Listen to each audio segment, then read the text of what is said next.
in a series entitled Love Letters, looking at some of Paul's writing to the churches in the first century. And today is the end of our series. The title of our sermon is Dear Church, You Can't Stay Here. And you see that the reading comes from 1 Corinthians 13, verses 1 through 13. And I heard from Jack that he would like to give an hour-long rebuttal to the sermon today, because 1 Corinthians 13 should never be talked about or thought about in its isolation. It should be looked at in the context of 12 and 14. Now, the people who write the lectionary did not consider this great wisdom, and so we'll just stay an extra hour after church today, and Jack can give his rebuttal. Jim? Oh, we have a board meeting. Everybody's excited to go to board meeting today. Let it be noted that today people are excited for a board meeting. Nonetheless, we will consider this passage from Paul's writing. It's on the front of your Grow, Pray, Study guide. So hear now these words. If I speak in the tongues of mortals and of angels, but do not have love, I am a noisy gong or a clanging cymbal. And if I have prophetic powers and understand all mysteries and all knowledge, and if I have all faith so as to remove mountains, but do not have love, I am nothing. If I give away all my possessions, and if I hand over my body so that I may boast, but do not have love, I gain nothing. Love is patient. Love is kind. Love is not envious or boastful or arrogant or rude. It does not insist on its own way. It is not irritable or resentful. It does not rejoice in wrongdoing, but rejoices in the truth. It bears all things, believes all things, hopes all things, endures all things. Love never ends. But as for prophecies, they will come to an end. As for tongues, they will cease. As for knowledge, it will come to an end. We know only in part, and we prophesy only in part. But when the complete comes, the partial will come to an end. When I was a child, I spoke like a child. I thought like a child. I reasoned like a child. When I became an adult, I put an end to childish ways. For now we see in a mirror dimly, but then we will see face to face. Now I know only in part, then will I know fully, even as I have been fully known. And now faith, hope, and love abide, these three, and the greatest of these is love. This is the word of God for the people of God. Thanks be to God. Even if it's only the partial word of God. Yes. For the last 14 years or so, every time I hear this passage, I just can't help myself. What I think about is the movie Wedding Crashers. Maybe you've seen that movie. That's right. Owen Wilson and Vince Vaughn are the stars of that movie, and they play best friends who crash weddings as a way to pick up women. In an early scene in the movie, they're at a wedding, and the pastor comes to a part in the service where he says that the bride's sister will come and read scripture. And Owen leans over to Vince and he whispers, $20, 1 Corinthians. They're placing a bet on what the passage will be. Vince replies, double or nothing, Colossians 3:12. You'll have to look that one up if you don't know it. The bride's sister steps up and she begins. And now, a reading from Paul's letter to the Corinthians. And like Owen, my money at every wedding I ever go to is on 1 Corinthians. That it will be what is chosen as a reading. It's one of the best known passages in the Bible precisely because of its use at weddings. And it's easy to understand why, because it represents one of the most beautiful expressions of love found in the Bible. Frederick Buechner says that not even in the 4 Gospels is there a more familiar passage than the 13th chapter of 1 Corinthians, but he cautions. Words as familiar as these are like coins, worn smooth with long handling. After a while, it is hard to tell where they came from or what they are even worth. So it's a challenge for us today to hear these words anew and to do that which we should with them. But in order to do so, we should consider a little context. Maybe not as much as the whole chapter of 12, but a little context. This text, this letter was first written to a community that was having a very difficult time staying together. They'd begun arguing. And they were starting to take sides, dividing themselves up based on who they thought was better by which gifts they possessed. In chapter 12, Paul has emphasized that all gifts come from the same Spirit. And they are for the common good, not the individual good. And he tells them, yes, you are diverse, but you are all part of this one body of Christ. And here is the way in which you should live. So at the very end of the 12th chapter, Paul tells the Corinthians, and now I will show you a more excellent way. And so he instructs them on the meaning and the purpose and the necessity of love within the Christian community. And he insists that they learn that unity and difference can be acknowledged, they can be respected, they can even be celebrated, but only when love is at the center of what they do and the center of who they are as community. What does it matter if any of you have gifts of tongue or prophetic powers or religious understanding or faith that can even move mountains if you don't have love? If you don't have love, you are nothing, it says. Not that you have nothing, but you are nothing. You see, this text is not a text where we're asked to just look on as guests who have dressed up for a nice party and have seated ourselves dutifully in the church pews. This text necessitates our involvement. It calls the Corinthians, and therefore it calls us as a community of faith to reorient ourselves toward a life of action. Paul doesn't tell how love feels. He tells us what love does. Maybe you have already noticed that love is the subject to 16 different verbs in a row. It happens phrase after phrase, but in our English translations, it may not come through very clearly. Because love in our translations in English is described with rather static adjectives. Love is patient. Love is kind. Paul's claims are more accurately that love shows patience. It's action. It shows patience. Love acts with kindness. Love is busy and active. Love never ceases to work. It is always finding a way to express itself for the good of others. Though these words are beautiful, they're not meant to be just a flowery description of what love is in some abstract or some theological or theoretical sense, but they are to describe what love does.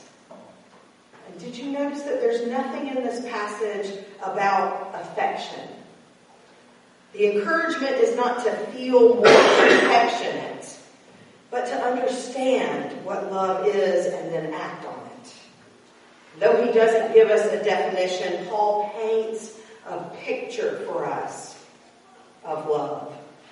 Love's not boastful or selfish, but thinks of the other. Love doesn't just seek its own way. It seeks the way that is beneficial to the other. Love leads us into thinking about others, caring about others, wanting to make things better for others. You might say that love is a movement of the heart. And Paul expects that this love will be lived out in the church.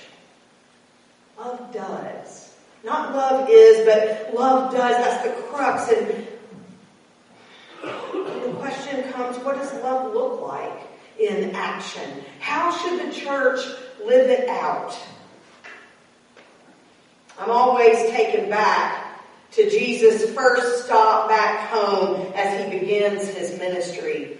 In Luke's Gospel, in chapter 4, Jesus has spent 40 days being tempted in the wilderness, and from there he goes into public ministry. By returning to his hometown of Nazareth, he goes to the synagogue on the Sabbath and he opens the scroll and reads from the prophet Isaiah.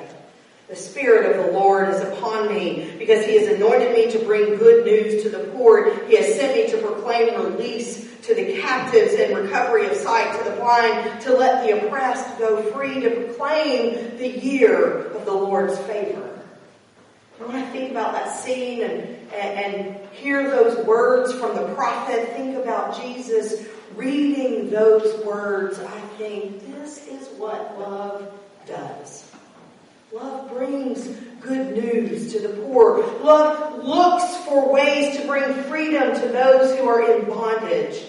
Love announces God's acceptance of the undeserving and the unwelcomed and the unexpected. The love that Paul asks the Corinthians and us to strive toward is the kind of love that Jesus pursues and proclaims as the acting out of God's love for the whole world. That means that our pursuit of love can not only be for the sake of our own Christian community, it must also be for the sake of God's mission in the world. Because love in action moves us outward. It moves us beyond ourselves. It calls for us to be risky. I remember when a Navy chaplain, many years ago now, who happened to be a disciples minister stationed on an island in the Bahamas, first had a risky idea. The island was the poorest in the Bahamian chain, and there was a U.S. Navy base located there. And it was the largest employer of the islanders. But it was barricaded.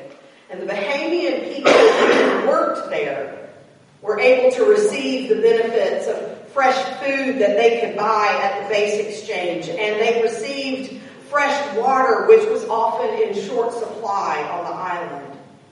And the chaplain noticed this growing tension between the people of the island and the base. So he suggested a risky project. He went to the chapel community on base, and just to give you a perspective, the base had about 1,000 people living there and working there. And out of that 1,000, there were 40 who were part of the chapel community on the base. He went to this chapel community of 40 people, and he suggested that they start a ministry for the island children to bring them onto the base and lead Vacation Bible School. And you better believe there's a lot of red tape involved in that project. But that was government red tape, and they could get through that. But there were also a lot of questions from the people in the community, in the chapel community, about the logistics of all of this. And there was great worry, concern that security on the base would be jeopardized if they did such a project. But the chaplain just kept on insisting that love would lead the way if they would just risk. And if they were willing to risk, they would see that it would bring great and amazing change. It would bring a transformation in relationships between the base residents and the islanders. So for 25 years, that mission project brought thousands of children onto the base for Vacation Bible School, but it was much more than that. Through the years, a partnership grew between the islanders and the base residents. And guess what? It wasn't just between the chapel community, those residents who happened to already be a part of the faith community. When residents on the base learned that water was not readily available to people on the island, they came up with a plan.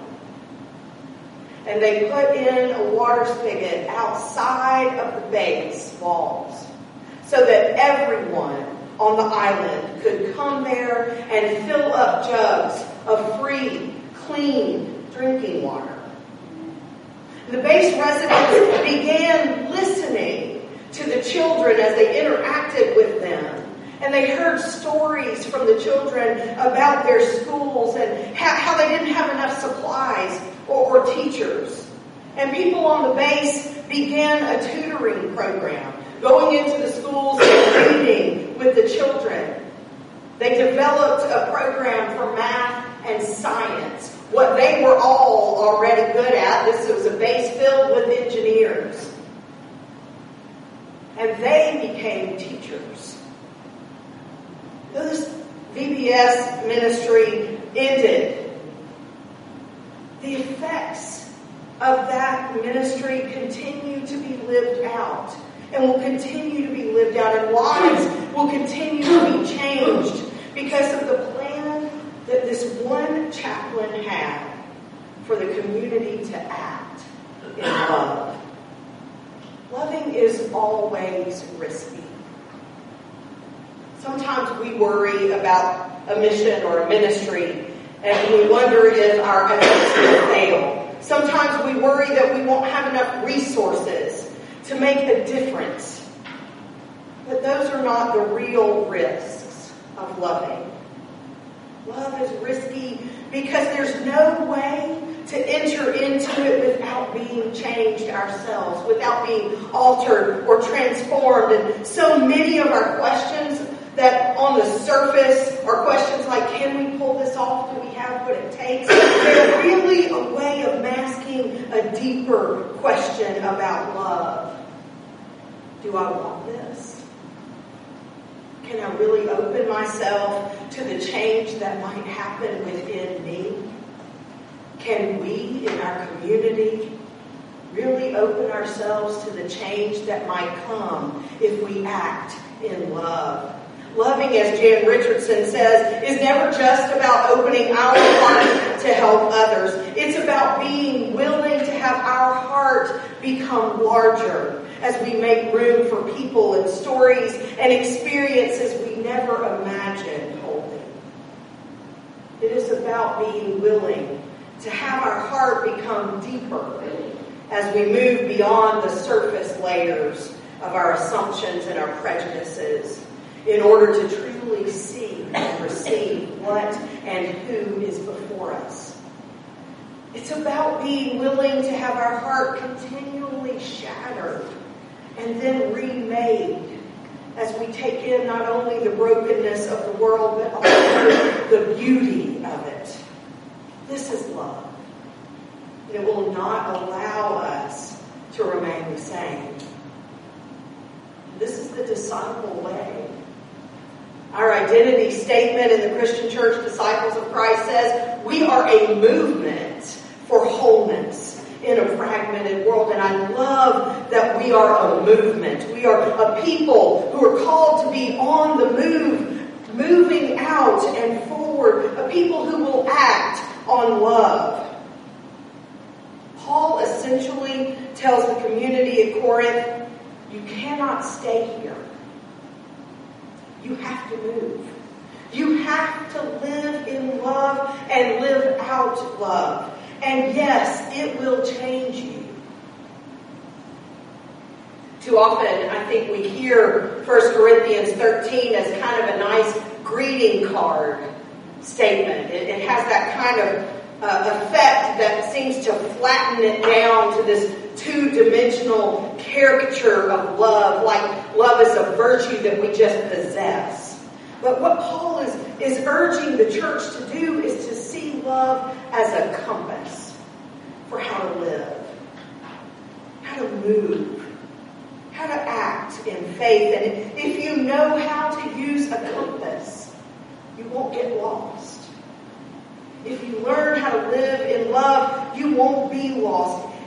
But it takes practice to learn how to use a compass. If you've ever taken an orienteering class, you know that you have to practice using that compass to know where you are. And it takes practice to know how to walk in love.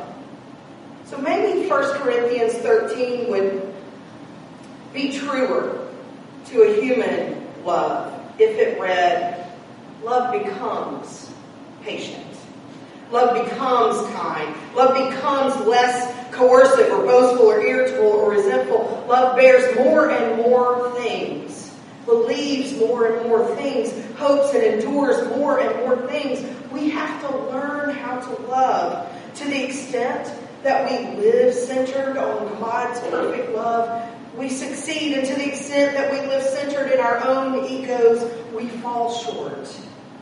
Either way, though, learning to love is a lifelong project. It takes a lot of practice. And that practice moves us forward. The Spirit of the Lord is upon all of us. As the church, we have been called to bring good news to the poor, to bring release to the captives, recovery of sight to the blind, to let the oppressed go free. So you see, we just cannot stay here. The active love of God that moves within each one of us, it calls us forth as a community with love as our compass. We won't get lost. God will guide us. So let's get on the move. We can't stay here. Amen.